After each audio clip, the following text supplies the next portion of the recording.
We're going to be working on this 25-foot Ranger Tug here, and this is an older one. It's 2007, and this boat is just bought recently by a customer of ours that we've worked for a long time. He had a Celine before, and they decided to kind of downsize a little bit, but still wanted something to play with. We have to take a little bit more of an extreme approach with this boat. We're actually going to be wet sanding it. We're going to use this Aberlon 500 foam discs, and what these are really good at is getting through the surface layer. And we're just going to do this section here. We'll polish it, or we'll hit it with 500, then 1,000, and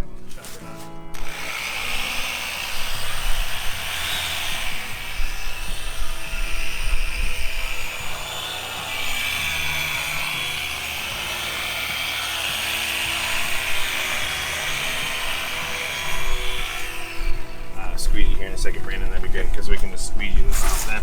Wow. But that looks pretty good. We won't know fully if it's what it needs to be exactly until we buff it. So we're gonna polish it out or compound it out first with a wool pad and some Mirka, and then we'll hit it with a foam pad to finish the polishing. It's kind of the test to see if we need to go a little bit more with it or if we are, in a good spot. With the dark colored holes like this, and when we were taking sanding marks out, granted we want to work a pretty small area, especially since we're in the sun.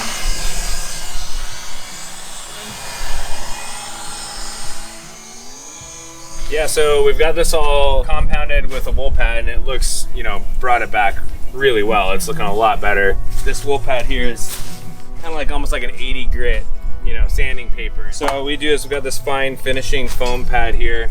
And we're actually using the same Mirka compound we do when we do the wool pad. And so we're just gonna hit this up again.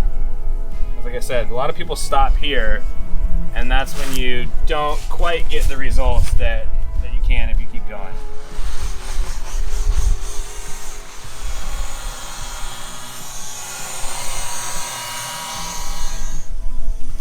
You can see the image, like the reflection, just a little bit better. Yeah.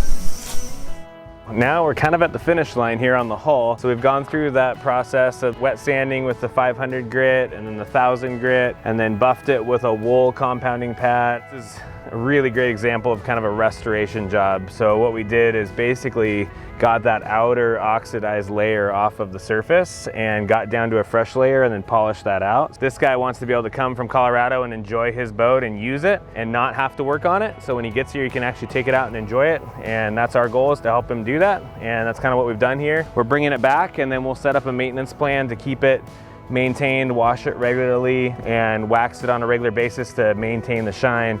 Basically, when we wax it, we're just gonna be kind of putting sunscreen on it to protect the surface that we've created.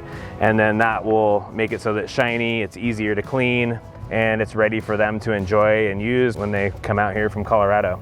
So after a long trip out from Colorado, we want them just to be able to hop on board and take it out and enjoy it. Now that the hull's done here in the boatyard, this is kind of the ideal situation where the boat's hauled out. Now the boat's gonna get launched and go into our boathouse, which is a couple hundred yards from here. We'll take care of doing a good wash on the top sides. It's just kind of green and dirty, so we need to prep wash it before we start buffing and polishing it. Then we're gonna do a little bit of wet sanding on some of the areas where we've got the dark blue sections and maybe even this tan section here. And then we'll go through the process of polishing it and waxing it, polishing the stainless, and then the customer will get to take delivery of it from our boathouse, all done, ready to go, ready to pick up and ready to use.